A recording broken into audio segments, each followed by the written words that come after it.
As most people watching this video know, I read many articles every day about climate change. I try to report information from the most important of these articles. To do so, I collate, organize, and summarize abundant information and then put it into a relatively short video. The resulting video is intended for a general audience unfamiliar with the jargon used in peer-reviewed papers. With this video, I'm taking a slightly different approach. Rather than focus on a single topic, I will instead read headlines from articles I've read. For some of the articles, I'll include part of the text. For all of the articles, I will provide a brief overview. In so doing, I will attempt to convey a lot of information about a variety of topics within the constraints of a relatively short video. Of course, relatively short video varies from person to person. I've been told that accepting the information I present is a lot like gargling razor blades. It's not much fun. I'll try to make this video slightly more fun than gargling razor blades, even though I lack the experience necessary to conclude whether or not I'm successful. As usual, I will include embedded links in the script appearing at Substack. I'll start with old news, published February 14th, 2022 in the Washington Post. Here's the headline. Southwest drought is the most extreme in 1,200 years, study finds. According to the lead, quote, the past 22 years rank as the driest period since at least AD 800, end quote. The study mentioned in the headline was published in the peer-reviewed Nature Climate Change on February 14th, 2022. The bottom line from this renowned peer-reviewed paper, it's hot and dry. I understand that if you haven't lived in the southwestern United States, you might think it's always hot and dry there. And it is, to a certain extent. The point of this peer-reviewed paper and the attendant story in the Washington Post is that it's even hotter and drier than usual. In fact, quote, 2000 to 2022 was the driest 22-year period since at least 800, end quote. I lived in southern Arizona for 20 years and in southern New Mexico for a bit more than another 7 years. I know about hot and dry. The driest period during the last 1,200 years is worth mentioning, apparently even by the Washington Post. Moving on to other, more recent information, we have several reports about the ongoing heat waves.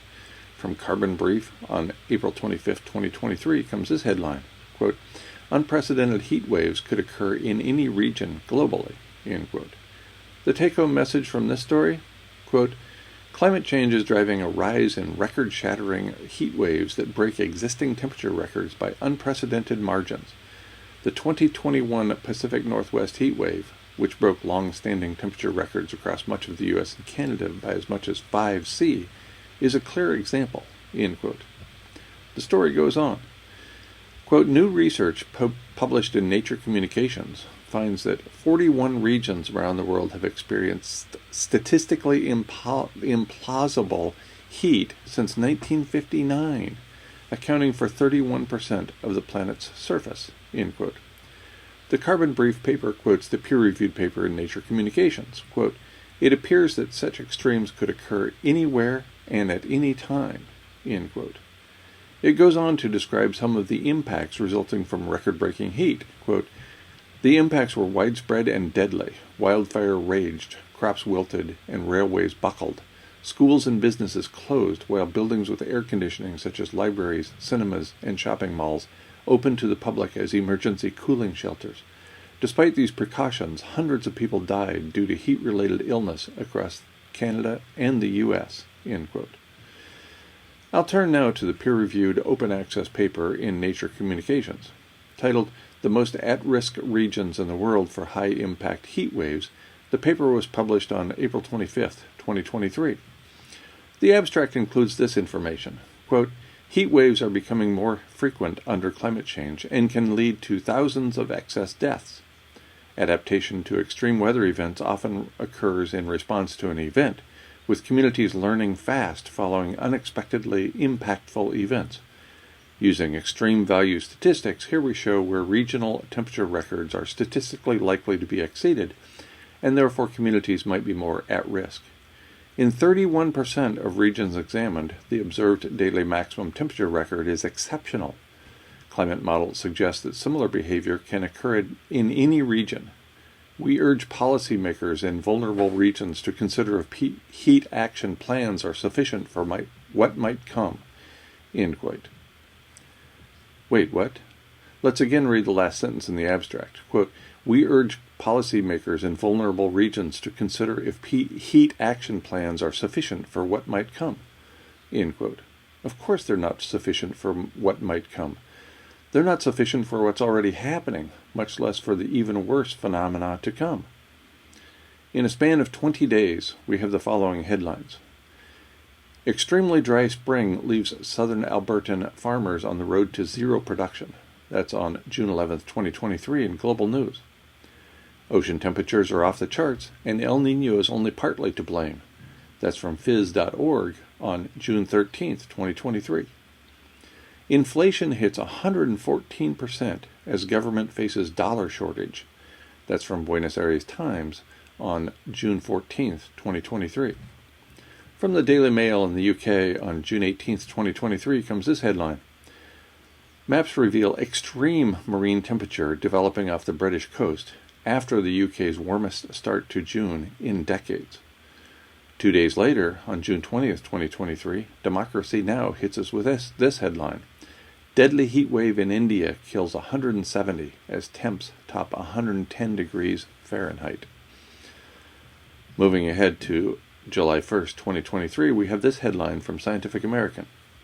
Extreme heat is deadlier than hurricanes, floods, and tornadoes combined. The article begins with a paragraph about the consequences of hot weather. Quote, on June 25, 2022, Esteban Chavez Jr. started his day like any other, working his route in Pasadena, California as a driver for UPS. But the city was in the middle of an intense heat wave, and by mid-afternoon the temperature was higher than 90 degrees Fahrenheit. After completing his last delivery of the day, Chavez collapsed off his seat in the cab of the truck. He went unnoticed for 20 minutes before the homeowner at his delivery location saw him and sought medical assistance. Chavez's family said he died from heat stroke as a result of heat exhaustion. He was 24 years old. End quote. As we have reported previously in this space, people are dying. Even young, healthy people are dying from the heat. We are losing habitat for human animals throughout the world. According to a paper in the peer-reviewed Environmental Science and Technology published on May 23, 2023, quote, the concurrence of a multi-day blackout event with heat wave conditions to more than double the estimated rate of heat-related mortality across all 3 cities, end quote, studied. 3 American cities were studied because they represented 3 distinct climate zones, Atlanta, Georgia, Detroit, Michigan, and Phoenix, Arizona. Here's the bottom line from the peer-reviewed paper. Quote, in this study, we find the health impact of a multi-day electrical grid failure event during heat wave conditions and in the absence of cooling interventions to be substantially greater than the estimated levels of heat mortality and morbidity associated with a heat wave alone, end quote. It will get worse, and then it will get much worse. What can we simple, not wealthy people do? There are many actions we can take. Admittedly, none will extend our personal lives. But if you're interested only in living to a certain age, then I suspect you've come to the wrong YouTube channel. So then, on to those actions, which we've recommended several times in this space. I recommend living where you feel most alive and simultaneously where you feel most useful. I recommend living fully. I recommend living with intention. I recommend living urgently, with death in mind. I recommend the pursuit of excellence. I recommend the pursuit of love. In light of the short time remaining in your life, and my own, I recommend all of the above, louder than before, more fully than you can imagine, to the limits of this restrictive culture, and beyond. For you, for me, for us, for here, for now. Live large, and be bolder than you've ever been. Live as though you're dying. The day draws near.